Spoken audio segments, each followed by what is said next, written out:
Hello बच्चों, क्या हाल चाल। मेरा नाम है MS खान और मैं केमिस्ट्री एजुकेटर फ्रॉम शिक्षामी क्लासेस। तो बच्चे, आपको पता है मैं क्या चीज़ कर रहा हूँ। मैं कॉम्पिटेंसी बेस्ड क्वेश्चंस को करा रहा हूँ। ये हमारा है बच्चे पार्ट 2। किसका? मेटल एंड नॉन मेटल का। ऑलरेडी हमने 2 चैप्टर को बच्चे अपलोड कर दिया हुआ है। आप जाके जल्दी से जल्दी देख ले। लिंक आपको नीचे मिल रहा होगा, डिस्क्रिप्शन बॉक्स में अच्छा सा दिया होगा। क्लिक करें और जल्दी से जल्दी देख लें। मैंने सारी इंपॉर्टेंस बता दी है। क्यों कॉम्पिटेंसी बेस्ड क्वेश्चंस को पढ़ रहे हैं, आपके मन में होगा पार्ट 2 में भी आते आते क्यों पढ़ रहे हैं, क्योंकि बहुत इंपॉर्टेंट है। इंपॉर्टेंट इसलिए है क्योंकि यहाँ से क्वेश्चन सेम टू सेम आ रहे हैं, तो पढ़ना तो पड़ेगा। सीधी सी बात है। अगर ये चीज दी हुई है क्वेश्चन नंबर 5 या क्वेश्चन नंबर 6, आपके भी मन में होगा बच्चे, मेरे भी मन में होगा, इस चीज को क्यों आप पढ़ रहे हैं। तो सिंपल सी बात है बच्चे, 50 टू 60 टू 70% आ रहे हैं बोर्ड से, एग्जाम से सेम टू सेम क्वेश्चन आ रहे हैं, देखना तो जरूरी है ना। अगर देखेंगे नहीं तो एग्जाम में तो होगा नहीं। और आप ये अभी तक सोच के बैठे होंगे कि फर्स्ट चैप्टर या सेकंड चैप्टर, थर्ड या फोर्थ चैप्टर की हमने एनसीईआरटी कर ली, सफिशियंट है। ऐसा जो कह रहा बच्चे वो है पागल। उसके बहकावे में आपको नहीं आना है। कॉम्पिटेंसी को देखना जरूरी है। देख लीजिए कॉम्पिटेंसी बेस्ड क्वेश्चन, सारे क्वेश्चंस को एक बार अच्छे से नजर से देख लीजिए क्या क्वेश्चन है, फिर उसके बाद एग्जाम में जाइए। हमेशा बच्चे, मैं ये गारंटी लेता हूँ, नंबर आपके फुल में फुल आने वाले हैं। क्वेश्चन नंबर 5 को अगर मैं स्टार्ट करूं, तो क्वेश्चन नंबर 5 में दिया हुआ है, विच ऑफ द फॉलोइंग यूनिट। इसमें बच्चे जब हम कर रहे थे पार्ट 1 को, पार्ट 1 में आपने देखा होगा पार्ट 1 में क्या कर रहे थे। पार्ट 1 में हमें क्या दिया था बच्चे, एक तरीके का डायग्राम दिया था। उस डायग्राम में हम क्या कर रहे थे, उस डायग्राम के अंदर हम एक चीज कर रहे थे। उस डायग्राम से रिलेटेड हमें कह रहे थे कि 4 क्वेश्चन आप कर लीजिए, 5 में से आपको 4 करने, सिंपल सी बात थी। लेकिन हमने ये वादा किया था बच्चे, हम 5 के 5 क्वेश्चन करेंगे। उस डायग्राम को जब आप देखेंगे तो सारे के सारे क्वेश्चन उसी डायग्राम से देख के आपको करने होते हैं। ये वाला भी ऐसे ही है बच्चे। हमने वादा किया था कि आपको सारे के सारे क्वेश्चन इस प्लेटफॉर्म पे बच्चे, कोई भी कॉम्पिटेंसी का क्वेश्चन है, एक भी क्वेश्चन ऐसा नहीं होगा जो कटेगा। क्वेश्चन सारे कराए जा रहे हैं बच्चे। मैंने बहुत सारे जगह ऐसे देखे, सारे के सारे क्वेश्चन को एक एक दो दो क्वेश्चन करा देते हैं, सिंपली नहीं। यहाँ पे सारे के सारे क्वेश्चन कराए जाएंगे, क्योंकि सीबीएसई ने कहा है तो कराना है, और बच्चे के लिए फायदेमंद की चीजें हैं, इसलिए बच्चे यहाँ पे आपको करा रहे हैं। क्वेश्चन नंबर 5 देखें, which of the following will happen to the weight of silver and copper plate. है ना। अब ये वेट की बात कर रहा है बच्चे, किसकी बात कर रहा है, ये वेट की बात कर रहा है। किसकी वेट, किसकी बात कर रहा है बच्चे, सिल्वर की। है ना, सिल्वर की बात कर रहा है और कॉपर प्लेट की बात कर रहा है। After passing the current for some time. अब उस जब आप उसमें देखेंगे बच्चे, सॉल्यूशन के अंदर देखेंगे, जब करंट पास हो रहा है, तब आपसे पूछ रहा है कि सिल्वर या फिर कॉपर, इनका वेट क्या होगा। जब आप उस सॉल्यूशन के अंदर देख रहे थे बच्चे, ये सॉल्यूशन था, इस सॉल्यूशन के अंदर 2 तरीके की प्लेट थी बच्चे। एक थी तुम्हारी सिल्वर की और एक थी बच्चे कॉपर की। है ना, तो सिल्वर की थी और एक कॉपर की थी। तो आपने देखा था ये जो सिल्वर वाली ये जो प्लेट थी बच्चे, इस पे कौन सी चीज आके अटैक हो रही थी। आपने ये चीज देखी होंगी कि इस पे बाहर से आके ये जो आपका कॉपर है, ये क्या हो रहा है, मतलब इस तरीके से डिपॉजिट हो रहा है, Cu कॉपर। तो कॉपर ये हो रहा है, तो जाहिर सी बात है कॉपर का बच्चे, जाहिर सी बात है वेट क्या होगा, इंक्रीज होगा, मतलब ज्यादा होगा। आंसर नंबर पहला ही चमक गया, हमने आंसर नंबर टिक कर दिया। दूसरा, किसके कंपेयर में, कॉपर प्लेट डिक्रीज हो जाएगी। The weight of silver plate will increase. है ना, हाँ, सिल्वर पे अटैक हो रहा है ना बच्चे, सिल्वर पे आके हो रहा है, तो उसका ये, इसका वेट क्या हो जाएगा आपका, इंक्रीज हो जाएगा। है ना, इसका वेट क्या होगा बच्चे आपका, इंक्रीज होगा। है ना, और किसका, कॉपर जो प्लेट है उसका क्या होगा, डिक्रीज हो जाएगा। 2 तरीके की प्लेट थी। अब ये मान लो आपकी कौन सी प्लेट है, सिल्वर, इसी पे आके अटैक हो रहा है कॉपर। कौन अटैक हो रहा है बच्चे, कॉपर। तो सिल्वर की तो वेट बढ़ जाएगी, और कॉपर अपनी रॉड से सारी के सारी चीजें दूसरे पे जा रहा है, तो कॉपर का तो कम हो जाएगा। तो यहाँ पे वेट से रिलेटेड बात की है, तो the weight of silver plate will increase. है ना, at that of copper will decrease. यहाँ पे ये दोनों ये नहीं हो सकते हैं बच्चे, क्योंकि एक एक ऑप्शन में, एक ऑप्शन में दोनों चीज दी हुई है, तो answer number 1 is more correct. Question number 6 की तरफ अगर आप बात करें, क्वेश्चन नंबर 6 को अगर देखें बच्चे बहुत ध्यानपूर्वक, ये है आपका question number 6। 3 piece of a rust free iron and rod are completely coated with following. है ना, ये आपको क्वेश्चन दिए हुए हैं। पहला क्वेश्चन ये दिया हुआ है, एक प्लेट है, प्लास्टिक है, एक ऑयल पेंट है और एक जिंक है। इनमें बच्चे आपको बहुत अच्छी तरीके से इसका मतलब वो देखना है कि किस तरीके से हो सकता है या नहीं हो सकता है। तो उसके बाद ये कह रहे हैं आइडेंटिकल। है ना, scratch is made of each piece. हर पीस पे बच्चे यही चीजें आपको देखने मिल रही है। एक सेकेंड। है ना, एक्सपोजिंग टू द आयरन। है ना, यहाँ पे वही है बच्चे, रस्टिंग ऑफ आयरन से रिलेटेड सारा क्वेश्चन है। 10 डेज के बाद वो कैलकुलेट कर रहे हैं रस्टिंग का। पहला क्वेश्चन ये करना है, state if rusting will be observe at a point of a scratch on the 3 iron piece. दूसरा, give reason for your answer is, name the process applying to the coated ये इतना। तो पहले में ये पूछ रहे हैं कि state if rusting will be observe, अगर रस्टिंग ऑब्जर्व हो रही है at the point of the scratch on the 3 iron pieces पे। तो पहली चीज ये है बच्चे कि ये जो मतलब प्लास्टिक है इस पे भी बच्चे आपको रस्टिंग जो होगी ये भी सीन की जाएगी, है ना। ये भी बच्चे रस्टिंग इन पे भी दिखी जाएगी, है ना। ऑयल पे भी बच्चे सीन की जाएगी, है ना। जिंक पे नहीं की जाएगी, यहाँ पे कोई रस्टिंग नहीं होगी, है ना। ये जिंक की कोटिंग है बच्चे किस पे, सिल्वर प्लेट पे, तो ये चीजें नहीं हो पाएंगी, है ना। दूसरा, give reason for your answer, इन्हीं तीनों चीजों का बच्चे आपको आंसर दे देना है। यही जो चीजें दिखी है किस पे हो रहा है किस पे नहीं हो रहा है। Name the process of applying to product zinc coating and sketch of ये आयन। इन तीनों ऑप्शंस में सबसे ज्यादा इंपॉर्टेंट ये है, इस प्रोसेस को बोलते हैं गैल्वेनाइजेशन। और आपने मेटल एंड नॉन मेटल के अंदर और क्लास 8 में भी आपने पढ़ा होगा गैल्वेनाइजेशन होता क्या है। तो यहाँ पे बच्चे तीसरा ऑप्शन ये पूछ रहा है प्रोसेस कैसा होगा, तो ये प्रोसेस होगा बच्चे गैल्वेनाइजेशन, है ना। ये गैल्वेनाइजेशन प्रोसेस होगा बच्चे। तो तीनों क्वेश्चन को आप देखेंगे, है ना। प्लास्टिक के अंदर भी रस्टिंग सीन की जाती है, ऑयल पेंट के अंदर भी, और जिंक के अंदर भी रस्टिंग होगी। तो आप इस तरीके से आंसर्स को देख सकते हैं बहुत अच्छी तरीके से, है ना, अच्छी तरीके से देख सकते हैं। क्यों, और यहाँ पे भी एक प्रोसेस और भी लिख सकते हैं कि जो आपका जिंक है ये कैसा होता है, मोर रिएक्टिव होता है, मोर रिएक्टिव, ये भी आप लिख सकते हैं। तो पहले क्वेश्चंस के अंदर बच्चे आप ये तीनों पॉइंट लिख सकते हैं एक्सप्लेन करके, है ना। और दूसरे क्वेश्चन में पहले इन तीनों में देखा जा सकता है, एक्सप्लेनेशन पूछेंगे तो आप एक्सप्लेन में भी और अच्छा भी अगर करना चाहें बच्चे तो ये भी कह सकते हैं, क्योंकि ये एयर और ये मॉइस्चर की कंटेंट में होता है ना। इसीलिए यहाँ पे, है ना, क्या होता है, रस्टिंग ऑफ आयरन होता है, आयरन में ये भी आप डाल सकते हैं, ठीक है। और अगर सी वाला पार्ट पूछता है कि किसमें होता है, कौन सा प्रोसेस होता है, तो galvanization is the better option, तो आप उसको टिक करके आ जाएंगे। तो 3 क्वेश्चन यहाँ पे पूछा हुआ है। ये ऊपर की जो कहानियां थी यहाँ पे ये 3 क्वेश्चन पूछ रहा है। प्लास्टिक्स पे क्या क्या चीजें हो सकती है, ऑयल पेंट है, और इस पे, इन दोनों पे हो सकती है, इस पे नहीं हो सकती। डिफाइन करने के लिए अगर आपसे पूछता है रीजन पे क्यों हो रही है, तो आप बता सकते हैं जो प्लास्टिक ऑयल पेंट है इनका मेन रीजन ये है क्योंकि एयर और मॉइस्चर के डायरेक्ट कांटेक्ट में होती है, इसीलिए हो जाती है। जिंक से नहीं होती, जिंक इज मोर रिएक्टिव, ये लिख सकते हैं। सी वाले में पूछा हुआ है ऐसा कौन सा प्रोसेस है जो इसकी मदद करता है, the process applying a protective zinc coating to steel और आयरन, इस पे प्रोटेक्ट करते हैं, तो galvanization is the better option. Galvanization को आप बहुत अच्छी तरीके से देखेंगे बच्चे, है ना। चलो, क्वेश्चन नंबर जब 6 हो ही गया है तो क्वेश्चन नंबर 7 की तरफ मूव करते हैं। बहुत अच्छा क्वेश्चन दिया हुआ बच्चे, क्वेश्चन है बड़ा, पर क्वेश्चन अगर बड़े हैं पर इसमें कुछ है नहीं, है ना। क्वेश्चन बड़े भले दिख रहे हैं बच्चे, आपको बस इसमें देखना है कि चल क्या रहा है ना। Question number 3, question number sorry question number 7 को हम पढ़ेंगे बहुत अच्छी तरीके से, उसके बाद देखेंगे क्या पूछ रहा है। क्वेश्चन नंबर 7 है list here is the reactivity of certain metal. यहाँ पे बच्चे आपको कुछ सर्टेन मेटल दिए हुए हैं। पहला मेटल है जैसे कि गोल्ड, है ना, आपका एक मेटल दिया हुआ बच्चे गोल्ड, है ना। आपके पास सोडियम, आपके पास जिंक एंड प्लेटिनम। ये जो सारे के सारे मेटल हैं बच्चे, इन्हीं को मैं रिएक्शंस करवा रहा हूँ किसके साथ, एयर के साथ। तो कह रहे हैं कुछ चीज़ों में हो रही है कुछ चीज़ों में नहीं हो रही है रिएक्शन। फिर वाटर के साथ इसी चीज़ को करवा रहे हैं बच्चे। फिर reactions with dilute acid, dilute acid का मतलब जिसमें बच्चे ये H+ भी तो निकलना होगा। वाटर मतलब आप फार्मूला पढ़े ही होंगे, वाटर का फार्मूला H2O होता है। मैं एक नंबर का क्वेश्चन है बच्चे, पर मैं सोचता हूँ इसमें से आपको नॉलेज मिलनी चाहिए, है ना। अगर आप देख रहे हैं वीडियो इतनी मेहनत से तो आपको कुछ और नॉलेज मिलनी चाहिए। तो सिंपली बच्चे ये एक तरीके की टेबल है। टेबल में यही कह रहा कि अगर मान लो मेरे पास गोल्ड है, अगर एयर के साथ मैं रिएक्ट कर रहा हूँ, एयर से रिएक्शंस करा रहा हूँ, तो रिएक्शंस हो रही है या नहीं हो रही है, यहाँ पे ये लिख रहे हैं। फिर ये चीजें, यही एयर है सोडियम के साथ रिएक्ट करेगी तो क्या बनेगा, यही एयर है जिंक के साथ, यही एयर प्लेटिनम के साथ, तो ये हमारा फॉर्मेशन बन रहा है। अब यही जो मेटल है, यही सारे के सारे मेटल अगर वाटर के साथ रिएक्ट कराऊं तो ये बन रहा है, और यही मेटल को अगर मैं एसिड के साथ रिएक्ट करा दूं तो ये बन रहा है। अब पूछ क्या रहा है, पूछ ये रहा है बच्चे कि क्वेश्चन में पूछ ये रहा है from this list above identify the metal that are likely to be found in pure state, है ना।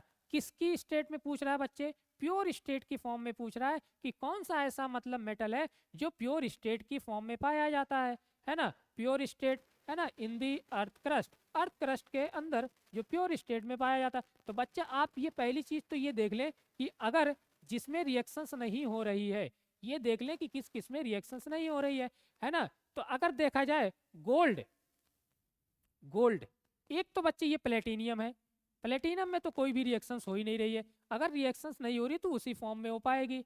और एक गोल्ड है बच्चे, गोल्ड में भी कोई भी रिएक्शंस नहीं हो रही है और प्लेटिनम में भी नहीं हो रही है, तो इसका आंसर आप लिख सकते हैं, है ना, इसका आंसर आप लिख सकते हैं gold plus platinum.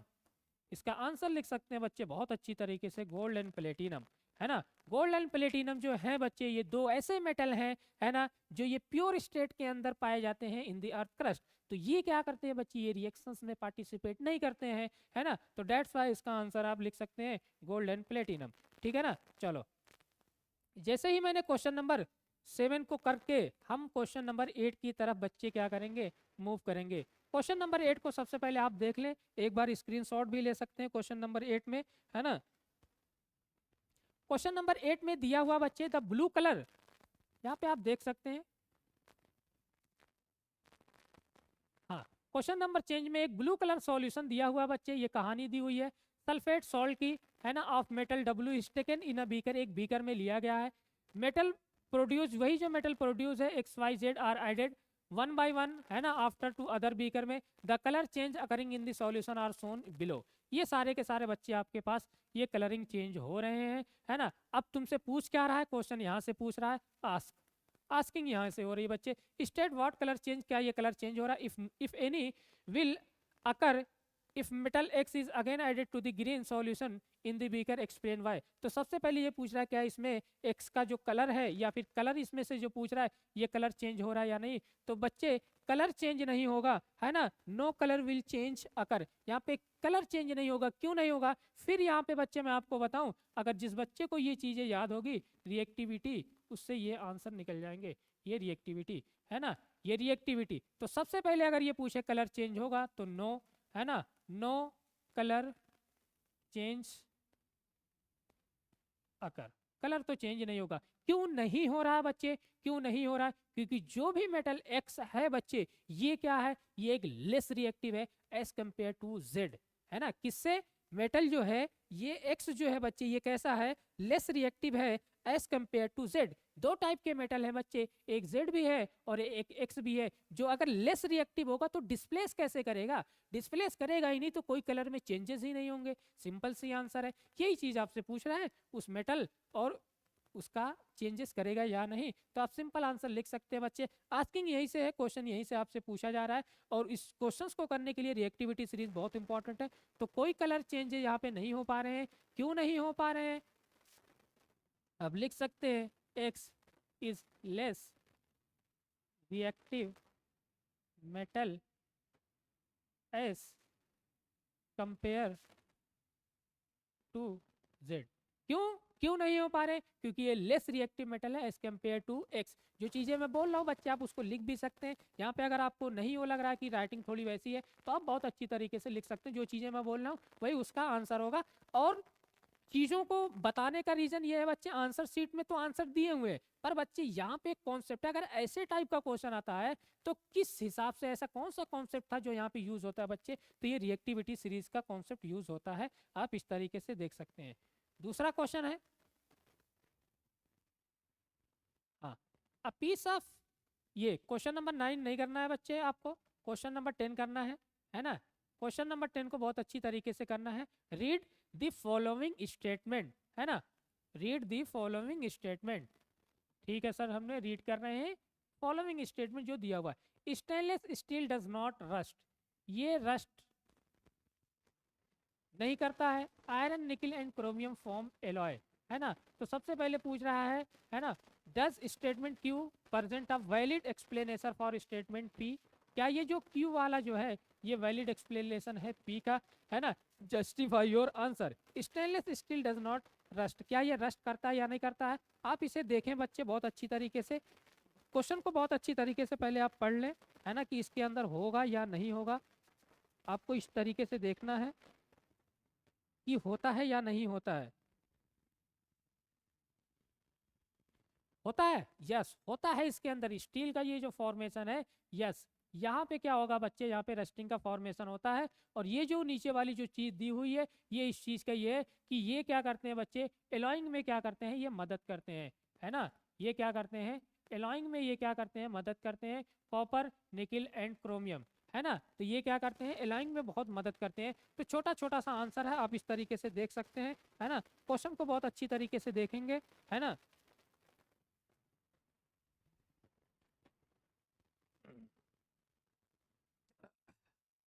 Alloying can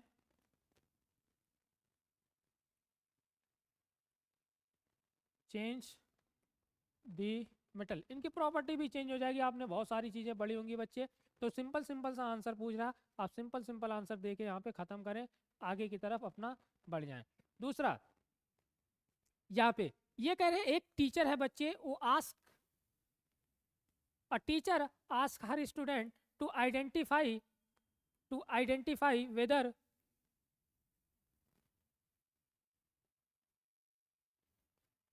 एक टीचर है बच्चे जो आइडेंटिफाई कर रही है, a teacher ask her student to identify a metal, metal तो आइडेंटिफाई करना है। She give them following clue to help them, उसकी मतलब मदद कर रही है। पहली, it oxide react with both HCl and NaOH, ठीक है। जो ऑक्साइड था वो रिएक्ट कर रहा है किसके साथ, HCl एंड NaOH के साथ, ठीक है। HCl क्या है बच्चे, HCl एक तरीके की स्ट्रॉन्ग एसिड है, हाइड्रोक्लोरिक एसिड। NaOH क्या है, सोडियम हाइड्रोक्साइड जो एक बेस है।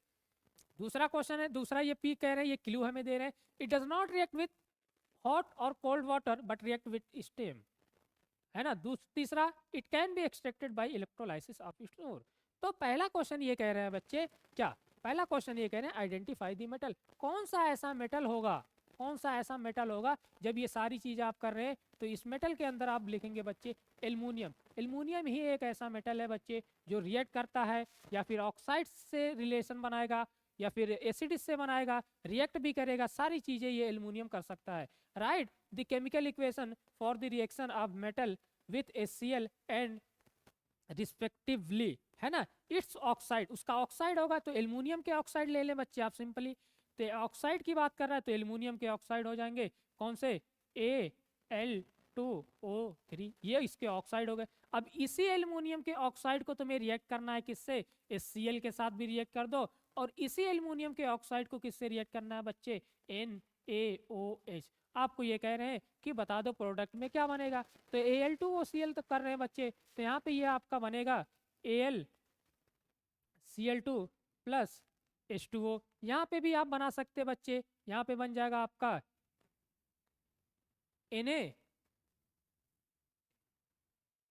NaAl, अब यहाँ पे आप भी लिख सकते हैं बच्चे H2O। आप इस तरीके से देख सकते हैं बच्चे इस क्वेश्चन के अंदर, है ना। इस क्वेश्चन को बहुत ध्यानपूर्वक जब आप देखेंगे, है ना बच्चे, तो यहाँ पे आप देख सकते हैं ये आपका HCl का फॉर्मेशन हो गया, और यहाँ पे भी आप देख सकते हैं ये आपका बन जाएगा, है ना, Al।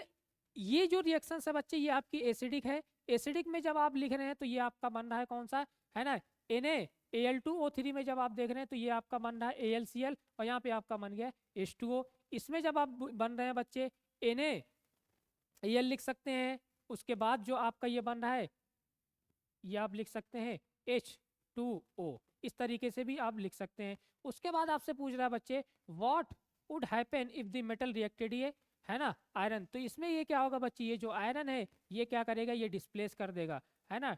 ये आयरन क्या करेगा बच्चे, ये डिस्प्लेस हो जाएगा और खुद क्या हो जाएगा बच्चे, आयरन ऑक्साइड का फॉर्मेशन बना देगा। ये जो आयरन है ये क्या करेगा, डिस्प्लेस करेगा बच्चे, और डिस्प्लेस करने के बाद ये क्या करेगा, है ना, अपना एल्युमिनियम ऑक्साइड बना लेगा, है ना। क्या बना लेगा, एल्युमिनियम ऑक्साइड बना लेगा।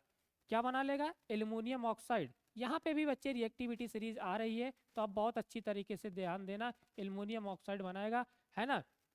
इस क्वेश्चन में बहुत ज़्यादा कोई दिक्कत नहीं है बच्चे, है ना। ये जो Al था, जैसे मान लीजिए तुम्हारे पास Al है, कोई भी Al है, यहाँ पे कोई भी मेटल ऑक्साइड है बच्चे, तो ये Al क्या करेगा, इसको क्या किया है, Fe को क्या किया हुआ, किल कर दिया है, एल्युमिनियम ऑक्साइड खुद बना दिया, इसको डिस्प्लेस कर दिया, है ना, Fe को। तो बहुत अच्छी तरीके से देखना बच्चे, बहुत इंपॉर्टेंट, है ना। ये क्वेश्चन भी था आपका, और इनमें 3 क्वेश्चन पूछे हुए हैं। सबसे पहले आपको मेटल का नाम बताना है, दूसरा किस किस उसके साथ रिएक्ट कर सकता है आपको ये भी बताना है ना। 3 क्वेश्चन थे बच्चे, और तीसरा क्वेश्चन तो मतलब तीसरा वाला जो पार्ट था ये बच्चे आपका इंपॉर्टेंट था, है ना। इसमें आप ये कर सकते हैं। क्वेश्चन नंबर 12 को सबसे पहले आप पढ़ें खूब अच्छी तरीके से और देखें, है ना। क्वेश्चन नंबर 12 क्या कह रहा है, क्वेश्चन नंबर 12 को बच्चे बहुत अच्छी तरीके से आपको देखना है ना। क्वेश्चन नंबर 12 में ये चीजें क्या दी हुई है ना। क्वेश्चन नंबर 12 में, क्वेश्चन नंबर 12 में दिया हुआ बच्चे, एक metal oxide on being heated with carbon does not produce carbon dioxide. जब हीट कर रहे हैं तो कार्बन डाइऑक्साइड बच्चे ये क्या हो रही है, प्रोड्यूस नहीं हो रही है ना। क्यों नहीं? Give a possible explanation for a behaviour of this metal oxide. क्यों नहीं कर रहे हैं बच्चे? क्योंकि ये जो है मेटल ऑक्साइड है, ये कार्बन है, ये लेस रिएक्टिव है एज कम्पेयर टू ये। तो रिएक्टिविटी सीरीज आपको बहुत अच्छी तरीके से आपने पढ़ा होगा, है ना, कि इसमें ये जो मेटल है ये मोर रिएक्टिव है मेटल और इस एज कम्पेयर टू कार्बन। तो इसमें आप लिख भी सकते हैं बच्चे, अगर आपको लिखना है, 1 नंबर का है, छोटा सा क्वेश्चन है ना। Metal is more reactive than carbon, है ना। अब मेटल कौन सा होगा? कोई भी मेटल रहा होगा बच्चे, है ना। अब वो कार्बन गैस नहीं रिलीज कर पा रहा होगा, है ना, तो यही सी बात है, ये मोर रिएक्टिव होगा किससे? Than carbon. ये रहा आपका बच्चे कार्बन। तो क्वेश्चन नंबर 12 भी बच्चे इसी तरीके से आपका है। जो जो चीज़ें आपको इंपॉर्टेंट थी वो तो ऑलरेडी हो चुकी हैं। ये क्वेश्चन नंबर 17 को आप देख लें, है ना। ये आपका बच्चे इस तरीके से क्वेश्चन नंबर 13 है, सॉरी, क्वेश्चन नंबर 13 को आप देखें बहुत अच्छी तरीके से, है ना, कि क्वेश्चन नंबर 13 में क्या दिया हुआ है। क्वेश्चन नंबर 13 में भी बच्चे बहुत ईजी क्वेश्चन है ना। क्वेश्चन को बस इन्होंने लेंदी कर दिया है। A metallic element M in the following property float on water का मतलब can be cut with knife occur naturally at इस ये, और दूसरा है it oxide dissolve in water to form hydroxide. अब इनमें सबसे पहले ये है बच्चे कि इनमें 2 क्वेश्चन पूछ रहा है, 2 क्वेश्चन। पहला, state the method of manufacturing of the metal M, उस मेटल का क्या नाम होगा। दूसरा, name the major by product obtain in the process. तो इस क्वेश्चन का बच्चे सबसे पहले आप सोचें इस क्वेश्चन का जवाब क्या है ना। जल्दी से आप इस क्वेश्चन का जवाब बता सकते हैं, है ना, बताएं जल्दी से।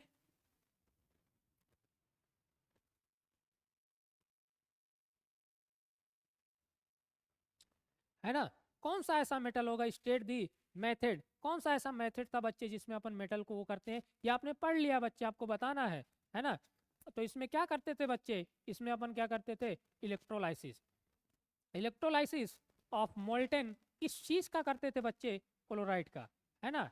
क्लोराइड का क्या करते थे, ये करते, कह रहा write the major product to obtain in the process. अब इस प्रोसेस में जब जैसे बच्चे आप ये कर रहे हैं तो इस प्रोसेस में आपको क्या चीजें मतलब प्रोडक्ट में दिख रही है, बाय प्रोडक्ट भी आप मान सकते हैं, name the by product. By product का मतलब इतना सा होता है बच्चे, बाय प्रोडक्ट ये आपका होगा क्लोरीन। बाय प्रोडक्ट में इतना सा देता है कि जैसे मान लो जब आप कोई सॉल्यूशन है आपके पास, आप कोई भी चीज कर रहे हैं, करने के बाद जो आपको मिलना था वो तो प्रोडक्ट हो गया, जो चीजें आपके पास बची रही बच्चे वो आपका क्या हो जाएगा, बाई प्रोडक्ट हो जाएगा। सिंपल सा आंसर है ना। तो बहुत ध्यान पूर्वक बच्चे एक एक नंबर के क्वेश्चन दिए हुए, छोटी से छोटे आपको आंसर देखने हैं, सारी चीजों का छोटा छोटा आंसर दिया हुआ, आप बहुत अच्छी तरीके से पर एक बार पढ़ लेंगे, ध्यान में रख लेंगे चीजों को, तो ये होगा बच्चे कि आपसे क्वेश्चन कटेंगे नहीं, क्वेश्चन बहुत अच्छी तरीके से बन जाएंगे इसी चीज के लिए। तो क्वेश्चन नंबर 13 में भी बच्चे जब आप देखेंगे, क्वेश्चन नंबर 13 में भी ऐसे ही दिया हुआ है, एक एक नंबर का दिया हुआ है। फिर क्वेश्चन नंबर 13 के बाद 13 है अपना, और क्वेश्चन नंबर,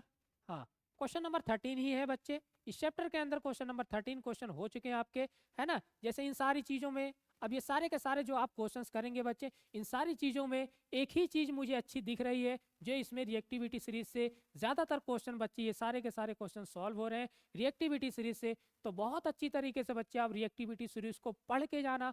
छोटा सा क्वेश्चन आएगा, यहाँ पे हमने मान लो 15 से 16 नंबर के क्वेश्चन किए हुए हैं, 13 क्वेश्चन हमने किए हुए हैं, तो हो सकता है इसमें से 2-3 क्वेश्चन तो आएंगे ही, एसिड बेस सॉल्ट के तो आएंगे ही। तो इतने सारे हमने क्वेश्चंस कर लिए एक एक नंबर के। गैल्वेनाइजेशन वाला बच्चे इंपॉर्टेंट था, है ना, वो वाला भी आप कर लेना। तो इतने सारे हमने क्वेश्चन किए, एक एक नंबर के किए, ये बहुत अच्छी तरीके से बच्चे आपके नंबर आ सकते हैं अब, है ना। और कॉम्पिटेंसी वाले क्वेश्चन बच्चे आप ध्यान से रख के देखना और करना। अगर नहीं करेंगे बच्चे कॉम्पिटेंसी बेस्ड क्वेश्चन तो क्वेश्चन गलत होगा। हम लास्ट चैप्टर बच्चे स्टार्ट करेंगे, कार्बन एंड इट्स कंपाउंड, सबसे मोस्ट इंपॉर्टेंट चैप्टर रहेगा। तो जो बच्चे अगर 4th चैप्टर नहीं देखेगा उसके तो ज़्यादातर क्वेश्चन बोर्ड में वहीं से भी आएंगे, ज़्यादा नंबर भी आ सकते हैं वहाँ से। तो बच्चे बहुत ध्यानपूर्वक आप अच्छी तरीके से देखेंगे, है ना। तो ये रहा आपका chapter number 3 metal and non metal, एक एक नंबर के क्वेश्चन है, आप जल्दी से करके इसको निपटा दीजिए, जल्दी से कर लीजिए, है ना। और ये सारी पीडीएफ बच्चे ऑलरेडी वहाँ पे मिल जाएंगी, आप इसके देख सकते हैं क्या क्या चीज़ें, किसका किसका आंसर है, सारी चीज़ें मैंने आपको बता दी हुई है ना। कंप्लीट पीडीएफ वगैरह सारी चीज़ें लिंक में आपको मिल जाएंगी, आप जल्दी से जाके वहाँ क्लिक कर सकते हैं और इसके कोर्स को इनरोल कर सकते हैं, बहुत ही कम उसमें है। ठीक है, तब तक के लिए बच्चे आप रिवीजन करें, उसके बाद हम मिलते हैं। ठीक है।